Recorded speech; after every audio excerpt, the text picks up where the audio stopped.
은혜복음의 중요성 강해 8번째 시간입니다. 이제 갈라디아서를 보도록 하겠습니다. 갈라디아서는 율법주의, 그러니까 오직 믿음으로만이 구원을 받는 것이 아니라 구원을 받기 위해서 행위도 같이 필요하다. 율법과 여러 가지 행위들이 필요하다고 가르치는 자들이 바로 율법주의인 것이요. 오늘날에도 비슷한 그런 행위구원주의자들이 있지만 사도 바울 당시에도 유대교적인 배경을 가지고 그렇게 주장하는 자들이 있어 왔던 것이요. 그래서 그 사람들에 대해서 경고하고 그 거짓 복음에 대해서 경계시키면서 동시에 은혜 복음을 변증하고 있는 것이 바로 갈라디아서라는 서신서인 것이에요. 그래서 우리가 역설적으로 이 행위구원에 대해서 반박하면서 우리의 은혜 복음의 많은 측면들을 살펴볼 수가 있는 것이에요. 그래서 갈라디아서 1장을 먼저 보는 시간을 갖겠습니다. 갈라디아서 1장 6절부터 12절까지 보도록 하겠습니다. 갈라디아서 1장 6절로부터 12절까지. 나는 너희가 그리스도의 은혜 안으로 너희를 부르신 분으로부터 그렇게 빨리 떠나 다른 복음을 따르게 됨을 이상히 여기노라. 다른 복음은 없나니 다만 너희를 교란시키는 어떤 사람들이 있어서 그들이 그리스도의 복음을 변개시키려는 것이라. 그러나 우리뿐만 아니라 하늘에서 온 천사라도 우리가 너희에게 전한 것 외에 어떤 다른 복음을 전한다면 그는 저주를 받으리라. 우리가 이제까지 전에도 말한 것 같이 지금도 내가 다시 말하노니 누구든지 너희가 받은 것 외에 어떤 다른 복음을 전한다면 그는 저주를 받으리라. 자, 아주 강력한 경고의 말씀입니다. 그것은 다른 복음에 대한 경고인 것이에요. 자, 다른 복음, another gospel. 다른 복음이 있는가? 먼저 있는가 없는가 여부를 먼저 우리가 얘기를 해야 되겠죠. 많은 사람들은 성경에는 복음이 한 가지밖에 없다 가르치고 있습니다. 그것은 기존 교회에서 잘못된 신학에서 그렇게 가르치고 있기 때문에 성경 66권 성경이 하나의 복음이다 라고 가르치는 사람들이 있어요. 그렇습니까? 그렇다면 구약시대에 율법 이전이나 율법 시대나 그런 구약 시대에 살았던 사람들이 지금과 같은 예수 그리스도의 십자가 죽으심과 부활에 대한 그러한 복음을 듣고 구원을 받았다는 얘기가 될 것인데 실제로 그렇습니까? 우리가 그에 대한 증거가 없죠. 구약 성경 어디에도 그런 식으로 구원받은 사람은 없는 것이요. 예수 그리스도의 죽으심 이전에 그의 죽으심을 믿고 구원받을 수는 없는 것입니다. 그래서 이 주장과 이 신학적인 명제는 절대적으로 틀린 것이에요. 그렇게 가르치는 사람들은 성경의 많은 모순들을 자아내게끔 되는 것입니다. 그리고 그 모순들 때문에 결국은 은혜 복음이 훼손되게 되는 것이에요. 오직 믿음만으로 되고 은혜만으로 믿음으로 말미암아 은혜로 받아야 되는 그 구원에 율법의 행위들을 개입시킨다는 얘기입니다. 그 사람들이 왜 성경의 모든 복음이 하나라고 가르치게 되면 결국엔 선택해야 하는 것이요. 은혜 플러스 행위가 되어야 되는 것입니다. 이렇게 하는 것이 바로 행위구원의 본질인 것입니다. 근데 사도시대에 그렇게 하는 사람들이 나타났습니다. 그들이 어떤 사람들인가? 우리가 사도행전 15장을 잠깐 보겠습니다.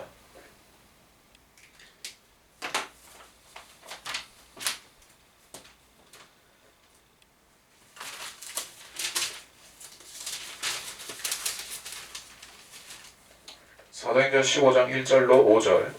유대에서 내려온 어떤 사람들이 형제들을 가르치며 말하기를 너희가 모세의 율례에 따라 할례받지 않으면 구원을 받을 수 없노라고 하더라. 그러므로 바울과 바나바와 그들 사이에 적지 않은 의견 차이와 논쟁이 일어나니 형제들이 바울과 바나바와 그들 중에서 몇 사람을 더 선정하니 이 문제를 규명하기 위하여 예루살렘에 있는 사도들과 장로들에게 올라가도록 하니라. 자, 이 사건이 첫 번째 충돌이었던 것입니다. 이것은 1차적으로 이 사건의 원인은 아직 그 은혜 복음에 대한 지식이 그 지금처럼 성경으로 확증되지도 않았고 보편적으로 모든 크리스찬들에게 증거된 상황은 아니었죠. 그때는 일종의 과도기였습니다. 예, 율법과 은혜가 아직 과도기적인 상태로 양립하고 있었기 때문에 이러한 주장을 하는 사람들이 그 당시에 있었던 것이요. 근데 지금은 아니죠. 그리고 바울이 이미 그 은혜 복음을 그 서신서들로 확증한 다음에는 그건 금지된 얘기죠. 그러니까 갈라디아서에서 바울은 이미 은혜 복음이 한참 전파되고 있는 이때에 그러니까 AD 50년대 초 중반 전에 그렇게 전파되고 있는 그 시점에 AD 30년대나 40년대 초에 있었던 그 한참 전에 있었던 과도기적인 걸 가지고 메시지를 가지고 은혜 복음을 반론한다면은 그거는 틀린 것이라는 얘기예요. 다른 복음을 따르게 되면 이상히 여기노라. 그것은 성령에 의해서 나온 메시지가 아니었습니다. 7절 다른 복음은 없나니 너희를 교란시키는 사람들이 있다라고 했습니다. 그들이 바로 갈라디아서 6장 12절에 말씀한 대로 거짓 교사들이 등장하는 것이요. 육신의 좋은 모양을 내고자 하는 자들이 억지로 너희를 할례받게 하는 것은 다만 그들이 그리스도의 십자가 때문에 박해받지 않으려는 것뿐이니라. 그래서 이 율법주의를 따르게 되는 이유가 이 행위를 따르게 되는 이유가 결국에는 박해를 안 받기 위해서 안 받으려고 라고 바울은 주석을 달고 있는 것이요. 실제로 그런가? 이것은 사실입니다. 오늘날에도 행위구원을 가르치는 사람들 같은 경우에는 세상으로부터 비난을 덜 받을 수가 있죠. 사실 행위구원을 가리키는 사람들 알미니안주의도 있겠고 은사주의도 있겠고 그러한 사람들은 세상의 비난을 피해갈 수 있다. 비난을 피해간다. 자, 세상 사람들은 영적으로 죽어있고 무식하기 때문에 믿음만으로 구원받는다고 하면 그러면 살인자도 강도도 간음자도 예수만 믿으면 구원받는 게 얼마나 부당한가라고 얘기를 하는 것이요. 그러면 성경대로 믿는 사람들은 그럼에도 불구하고 예수님의 피로 다 용서받는다고 우리가 솔직하게 증거하면 되죠. 근데 그렇게 하면 사람들이 도덕적으로 비난을 하기 때문에 예수 믿는다는 것이 비윤리적이라고 비난을 하기 때문에 사람들은 세상의 비난을 안 받기 위해서 행위구원에 가게 되는 것이요. 그러면서 오히려 믿음만으로 구원받는다고 하는 사람, 성경대로 믿는 사람들을 오히려 구원파라든지 또는 어떤 행위를 전혀 무시하고 악하게 사는 사람들이라고 비난까지 하는 것이요. 그것이 문제다. 그들의 문제는 박해를 받지 않기 위해서 교리를 거짓으로 바꾼 것이요. 그들이 그리스도의 복음을 변개시키려는 것이라. 자, 복음이 변개되었습니다. 변개되는 일이 지금까지 쭉 있어 왔던 것이요. 성경도 변개되었고 복음도 변개가 되었습니다.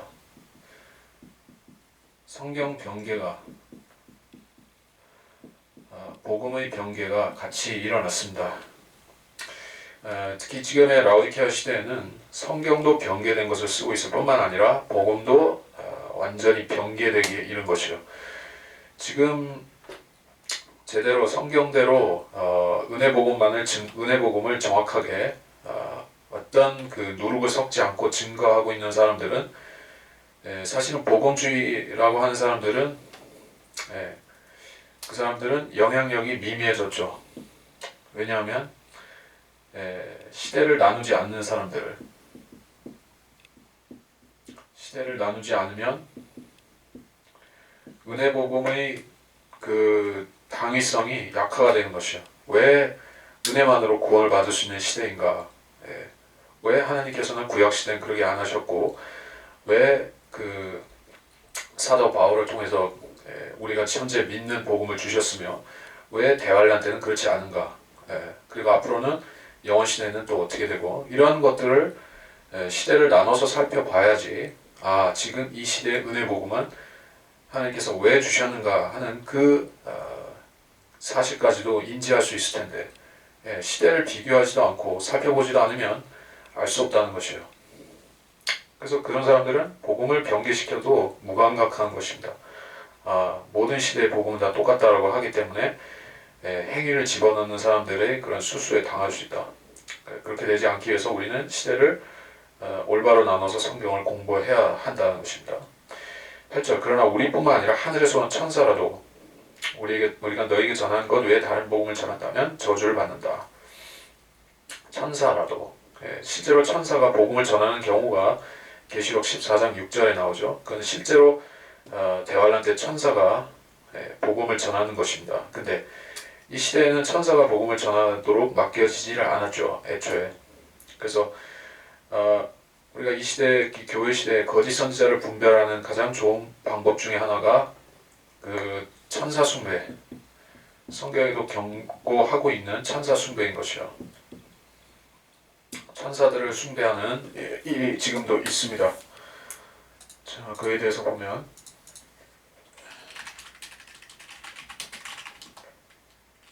천사들을 골로새서 2장 18절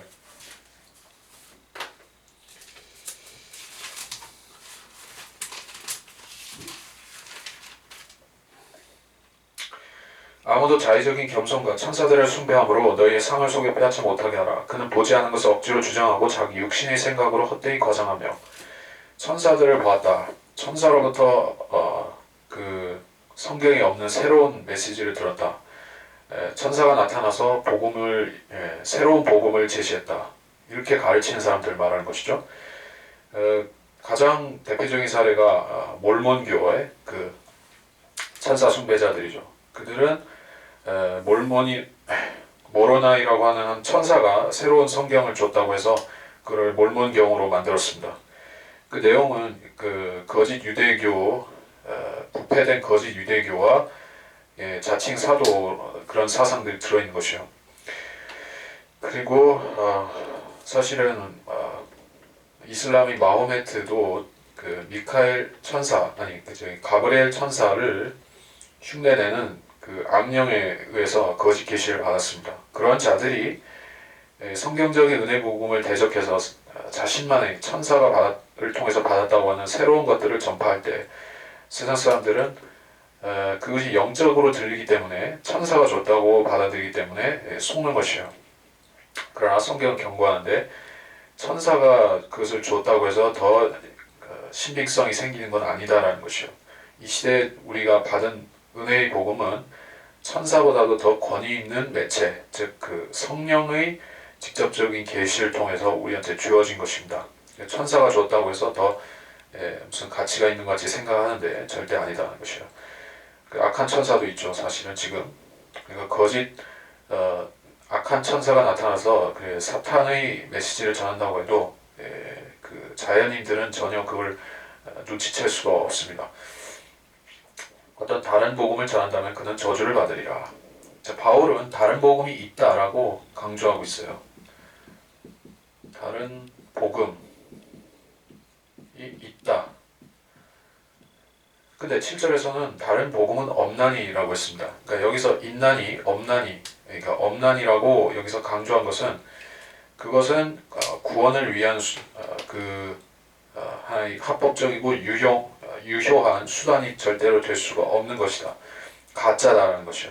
그것을 믿어봤자 구원받을 수 없는 가짜다라는 뜻에서 다른 복음은 없다는 것이요. 그러나 가짜일 망정 복음이라고 자칭하는 것들이 지금 계속해서 있고 또 나타나고 있는 것만은 분명한 사실입니다. 그러니까 가짜 복음들이 계속 나타나고 있는 것이요. 그러나 그 가짜 복음들은 실제로 죽을 죄인을 구원시키지 못하는 복음인 것입니다. 자, 9절부터 우리가 전에도 말한 것 같이 지금도 내가 다시 말하니 누구든지 너희가 받은 것 외에 다른 복음을 전하면 저주를 받는다. 그는 저주를 받으리라. 심각한 경고죠. 그래서 지금 이 시대에도 다른 복음을 전하는 사람들은 저주를 자청하고 있는 것이요. 구원받은 사람들이 다른 복음을 전한다면 육신의 저주를 받을 것이고 구원받지 못한 거짓 교사들이 그렇게 한다면 지옥에서 값을 치를 것이요. 많은 사람들이 자기가 무슨 복음을 전하는지도 모르고 복음이라고 하면 다 똑같은 줄 알고 생각하고 있는 것이요. 그러나 다른 복음이 있고 다른 복음은 저주를 받게 되는 것입니다. 자, 다른 복음은 십자가에서 벗어난 것이요. 십자가에서 비껴난 것, 비껴간 것이라고 정의할 수 있습니다. 그러니까 그냥 행위관 가르치는 사람들의 말을 주의해서 여러분이 들어본다면은 그들은 이렇게 얘기하는 것이요. 예수님의 십자가, 갈보리 십자가에서 흘리신 보혈 얘기하다가 그 얘기 중간에 맥락을 끊어버리고 예수님의 십자가를 바라보고 살아야 되는 뭐 죄인의 거룩하고 성결하고 또 고난을 이기는 뭐 인내와 끈기 이런 식으로 하나의 인간의 의를 찬송하는 쪽으로 넘어가 버린다는 것이요. 십자가에서 인간의 의, 그러니까 예수님을 믿고자 애쓰는 인간의 의, 십자가의 길을 걷고자 하는 그런 의로 넘어가서는 그것을 칭송하기에 바쁘다는 것이요. 그래서 예수님의 십자가는 얘기하다가 중간에 어디로 증발해 버리는 것이요.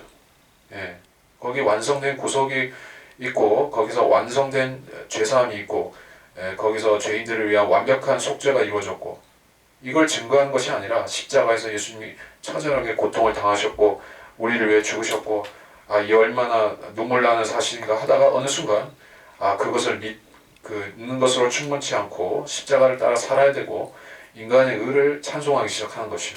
그게 바로 행위권 주장한 사람들의 레파토리가 그렇게 돌아간다는 것입니다.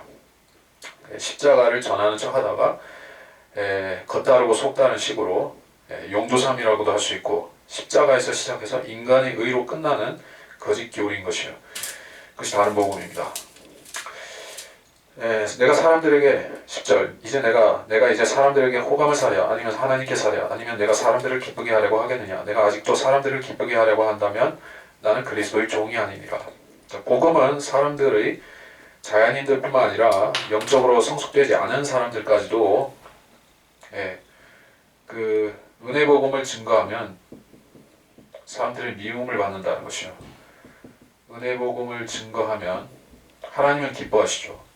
왜냐하면 구원받는 죄인들이 늘어나기 때문에. 그러나 세상 사람들은 싫어하죠. 구원파라고 하면서 싫어한다든지 행위가 필요 없다고 하면 사람들은 자기를 욕한다고 생각하고 또 싫어하는 것입니다. 왜? 자기가 선한 사람이라는 것을 부인하라는 것이니까. 그러나 사람들에게 호감을 사기 위해서 행위를 인정해주고 착하게 사는 것으로 구원받는 식으로 가르치면은 사람들은 그 가려운 데를 긁어주고 좋아하겠지만은 그 사람들은 지옥으로 가고 하나님께는 누가 되겠죠. 그것은 거짓 복음을 전하는 것이다. 그래서 하나님께 호감을 사야 되는 것입니다. 죄인들이 실제로 구원받도록 우리가 정직하게 바른 복음을 증거하라는 것입니다. 11절 그러나 형제들아 내가 너희에게 알게 하노니 내가 전한 복음은 사람을 따른 것이 아니니라. 나는 그것을 사람에게서 받지도 않았고 배우지도 않았으며 오직 예수 그리스도의 계시를 통하여 된 것이라. 사람을 통하여 된 것이 아니라. 사도행전 14장 7절과 21절을 보면 그렇습니다. 바울은 개인적으로 이 복음에 대한 계시를 받았습니다. 그가 쓴 서신서들에 있는 은혜 복음에 대한 계시들은 누구에게서 전달받은 것이 아니라 본인 스스로 성령께서 계시 채널을 열어주셔서 자기가 받은 것이요.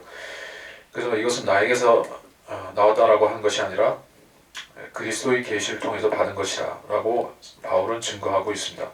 물론 그리스도께서는 이 은혜 복음을 최초로 바울을 통해서 나오게 하셨지만 다른 사도들도 이 동일한 복음을 증거하게 하신 것은 맞습니다. 그러나 최초라는 그 명예의 그 훈장은 그러니까 명예의 수사는 바울에게 돌아가겠죠. 뭐 과학에서도 그렇고 의학에서도 그렇고 최초로 무엇을 발견했다, 최초로 발명했다 하면 사람들이 위인전에 실어주죠. 그런 식입니다. 바울도 최초로 이 은혜 복음에 대한 원리와 메시지를 성령께로부터 계시를 받았던 것이요. 다른 사도들보다 더 앞서서 받은 것입니다. 그래서 이렇게 얘기를 한 것이요. 사람을 따른 것이 아니니라. 그러니까 사람을 따른 복음도 있습니다.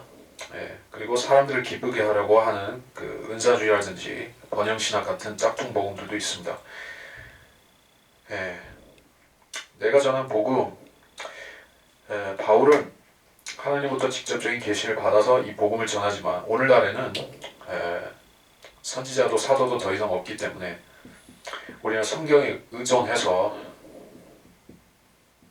선지자 사도가 은혜 복음을 받았기 때문에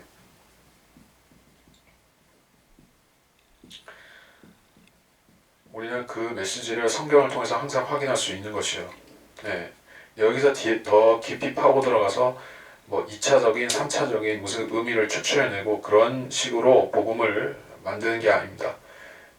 복음이 얼마나 단순합니까? 고린도 후서를 저는 저번 시간에 보면서 이미 얘기를 했었지만은 이 복음은 단순하고 또 단순합니다. 고린도 후서를 봤었죠. 아니다. 고린도 전서를 볼 때 15장을 얘기를 하면서 단순하다라는 얘기를 제가 했던 것 같은데 고린도전서 15장 3절로 8절 사이에 예수 그리스도께서 우리 죄들로 인해 죽으시고 장사되시고 셋째 날에 성경대로 다시 살아나셔서 증인들에게 보이셨고 그 사실이 우리 성경에 기록되어서 우리가 믿을 수 있는 그 복음으로 제시가 되었고 그래서 이 사실들에 내가 믿고 예수님을 구주로 믿겠다고 하고 아멘 하면 된다. 얼마나 쉽고 단순하고 더 덧붙일 군더더기 같은 것이 없는 그러한 복음입니까? 근데 많은 사람들이 이건 너무 쉽고 간단하고 너무 단순해서 유치원생이나 믿을 만한 것이니까 나는 대학교식이나 다녔고 나는 석사과정도 했고 박사고 하기 때문에 이런 유치한 거는 못 믿겠고 좀 더 학문적이고 좀 더 고상한 것을 믿어야겠다 하면서 바울 말고 다른 메시지가 없는가 다른 은혜 복음이 없는가 하고 성경을 뒤진다는 얘기예요. 그러다가 산상수훈도 끌어오고 뭐 히브리서도 가져오고 뭐 야고보서에서도 행위에 대한 거 가져오고 해서 이렇게 변증법적으로 막 맞춰서 행위 플러스 믿음, 믿음 플러스 행위, 행위는 가끔 필요하기는 해 이런 식으로 복음에다가 물타기 뒤섞는다는 얘기예요. 그게 바로 신학 교수들이 하고 있는 짓거리인 것이에요. 그러나 은혜 복음은 은혜로 끝나는 것이지 행위를 물타기 하면 그거는 이미 여기에서 19절에서 경고한 대로 저주를 받으리라는 짓을 하고 있는 것이에요. 그렇게 해서는 안 된다. 은혜는 은혜로 끝나는 것입니다. 그래서 이번 시간에 22분, 20여 분 지났는데 시간상으로 되었고 항상 그렇지만은 그 은혜 복음 시리즈는 복음을 아직 안 믿는 사람들 그 사람들에게도 증거가 되었으면 하는 것으로 얘기를 하기 때문에 지금 이 시간에 여러분이 나는 예수님을 아직 영접하지 않았다. 난 아직 그 지옥에 가는 사람이다 라는 자각이 있으면 여러분은 이 영접 기도를 통해서 꼭 구원을 받으시기 바랍니다. 성경이 어떻게 예수 그리스도를 증거하고 있는가? 성경은 예수 그리스도가 바로 하나님이시라고 이 세상에 빛이신 분이 태초에 말씀이셨던 그 빛이 오셨다고 말씀하고 있습니다. 예수님께서 오셔서 인간들을 위해서 하신 일은 사회를 좀 더 좋게 만드는 그런 지도자를 하신 것이 아니라 지옥에 가야 되는 형편없는 죄인들을 살려주시려고 자신이 십자가에 못 박혀 죄인들의 괴수도 당하지 않는 그러한 처절한 죽음을 당하신 것이에요. 마치 뱀과 같이 사탄과 같이 죄를 덮어 쓰신 것입니다. 여러분이 그 사실을 지금 마음으로 믿고 예수님이 나의 구주가 되어주시라고 또 내 죄를 다 가져가시라고 청하면 예수님은 2000년 전에 하셨던 그분의 일을 근거로 해서 여러분을 구원시켜 주실 것입니다. 성경은 말씀하기를 내가 내 입으로 주 예수를 시인하고 또 하나님께서 그를 죽은 자들로부터 살리신 것을 네 마음에 믿으면 구원을 받으리라. 이는 사람이 마음으로 믿어 의에 이르고 입으로 고백하여 구원에 이르기 때문이라. 로마서에서 그와 같이 증거하고 계시므로 여러분이 지금 이 순간 예수님을 나의 구주로 나의 하나님으로 믿겠다고 결단하고 고백하면 주님은 그 진심을 다한 기도를 들어주시고 여러분이 하나님의 자녀가 되게끔 하실 것입니다. 그러므로 이렇게 기도하시면 되겠습니다. 위대하신 하나님, 저는 잃어버린 죄인이었습니다. 그리고 저는 하나님과 또 성경과 상관없이 내가 내 지혜와 지식으로 내가 이 한 세상을 살려고 했지만 그러나 나는 내가 죄인인 것을 깨달았고 제가 지옥에 가야 된다는 사실을 알았습니다. 주님, 이 70이나 80대는 이 일생을 끝으로 하고 저는 지옥에 가고 싶지는 않습니다. 이 지상에서 어떻게 살든지 간에 저는 하나님을 만나고 위대하신 하나님의 말씀을 깨닫고 또 하나님의 말씀 안에 있는 진리와 생명을 얻기를 원합니다. 예수님께서 저희 구주와 저희 생명이 되어주시길 원합니다. 주님께서 저를 위해 죽으시고 장사되시고 부활하셨다는 기쁜 소식을 들었습니다.